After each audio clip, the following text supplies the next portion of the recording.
Kamusta po kayo? Dito sa Usapang Wow, talakayin natin ang mga paksang may kaugnayan sa wellness and well-being. Partikular na ang mga usapin sa ating mental health. Makasama natin ang multi-awarded life coach ng bayan na si Coach Mike. Rise and shine, Coach Mike. Yeah, magandang umaga, Fifi, at magandang umaga sa ating mga ka-RSP. Tuwing Biyernes, all about life and wellness. Dagdag kaalaman para sa sarili ay mas maalagaan. Ako po si Coach Mike Celis. Overcoming guilt and self-doubts, yan ang ating tatalakayin ngayong araw. Yes, Fifi. Kaya naman bibigyan linaw natin sa pamagitan ng wow, kung agree, or kung disagree tayo sa mga popular na myth or opinion na may kaugnayan sa overcoming guilt at self-doubts. At kasama pa rin natin ang ating RSP Barkada para sumagot rin kung wow o ow. Patingin nga paano mag-wow at ow. Perfect. Ayan. Okay, sige. Simulan na natin sa ating myth number 1. Ang mga confident na tao ay never nakaka-experience ng self-doubt. RSP Barkada, wow o ow? Ayun, kasama rin natin ang ating guest kanina, ha? Walang iba, of course, kundi ang Grand Champion and Masters of the World 2025, Prince Jeffrey Hernandez. Bakit Ang sagot nila ay isang wow. Lahat sila ay ow.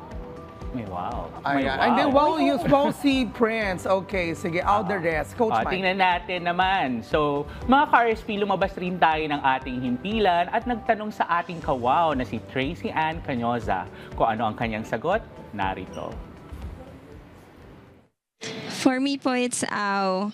Kasi for me, as sa mga experiences ko, nakakaranas ako ng self-doubt.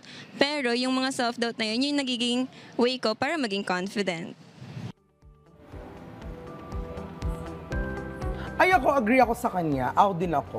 Ako din, ow. Pero no right or wrong answer, Oo, Kanya-kanya syempre, yan. oo, Okay, sige. oo. So, ow tayo kasi Okay. lahat naman nakaka-experience ng Yes. self-doubt based sa mga experiences natin before. Oo. Because everyone experiences failure, di ba? Yes. Ang key here is that when you're confident, you try to look beyond the Yun. self-doubt and focus on your strengths para noon you get to perform at your best. Saka maraming mga tao nakaranas ng rejection. Most of the people are confident have received rejection as well. Correct. So, But they did not focus on that. yes, Ayun. dahil doon may self-doubt, darating sila doon. But at the end of the day, they have to be confident. Lalo na pag they know what they're doing. And they diba? are very much aligned with their purpose. Yes. Ayun. Naku, pwede na rin ako mag-life coach. Biro lamang. Anyway, let's see kung ano ang side ng ating mga ka-RSP Barkada.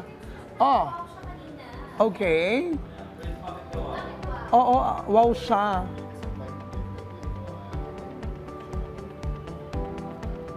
you know, mas maging successful, mas magawa mo talaga ng tama. Tatanggalin niya yung self-doubt. Oo, there's no room for Kanyang preparation. So may self-doubt pa din. Pero mas nanaig siguro sa kanya ang Confidence. Parang finished product yung kanya, ganon.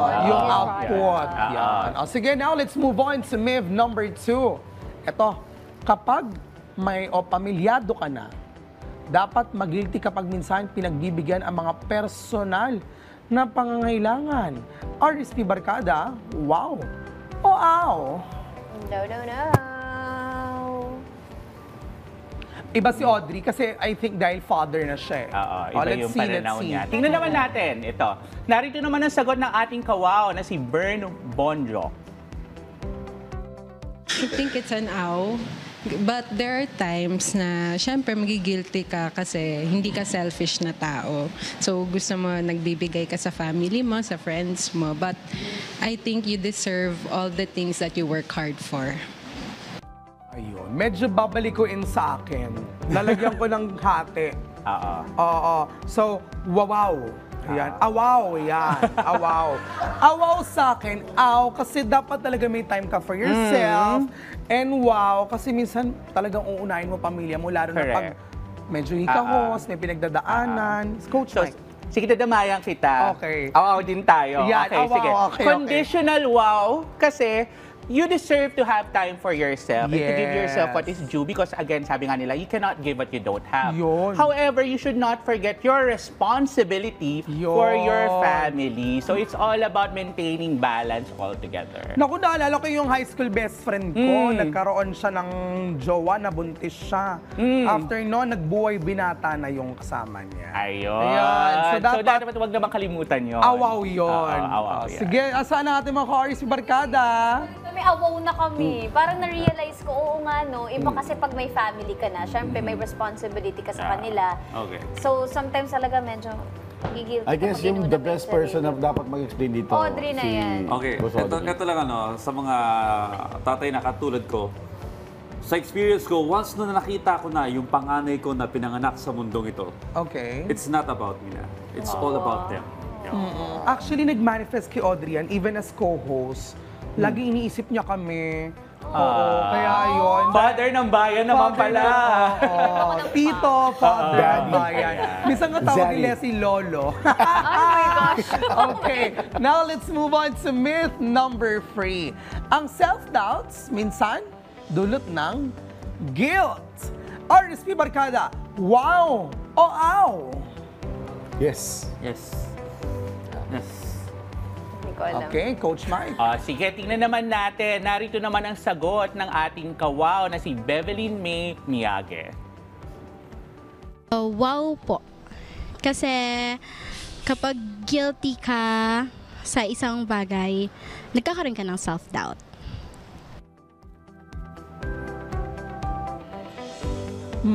Maiksi ang kanyang explanation, binaliktad niya, pero may ibig sabihin. Totoo Kaya naman. I agree, wow. Ako, wow din, Fifi. Kasi at the end of the day, di ba, ang guilt kasi distorts your way of thinking. Okay. It's based on parang may kulang sa'yo or may mali sa'yo. Oo. So, doon ka nakafocus, doon sa not being rejected. So, you forget how good you are. So, that's why you Ayun. start doubting yourself. Nako, mahirap din yan na lagi nagkakaroon ng doubt, nagkakaroon din ng guilt, pero normal naman yan, emosyon pa rin yan. Tignan natin ang ating mga RSP Barkada, mukhang puro wow naman sila. Wow to kasi minsan akala mo binigay mo ng lahat pero hindi pa pati pala sapat. Oy! Iba yun. Parang iba yun ah. Parang iba yun. Oh, anyway, Sir Mike, Pero palimutan siguro naman. dapat paalala natin huwag mag-guilty lalo na kung ginagaslight ka lang. Huwag natin, Ayun. Oo. hindi lahat ng sinasabi sa iyo ay totoo. So dapat you have the awareness and the intention to actually check and challenge yung mga bagay na nakakapagpag-guilty sa iyo. Ayun. At higit sa lahat, syempre, pag may partner, mag-communicate din. Open Oo. communication. Yan. On that note, maraming salamat, multi-awarded life coach ng bayan, Coach Mike Celis. At sa ating mga ka-RSP, lagi po nating tatandaan na lagi nating gawing wow ang ating buhay. Pag may aw, huwag baliwalain dahil our wellness and well-being, especially our mental health, matter.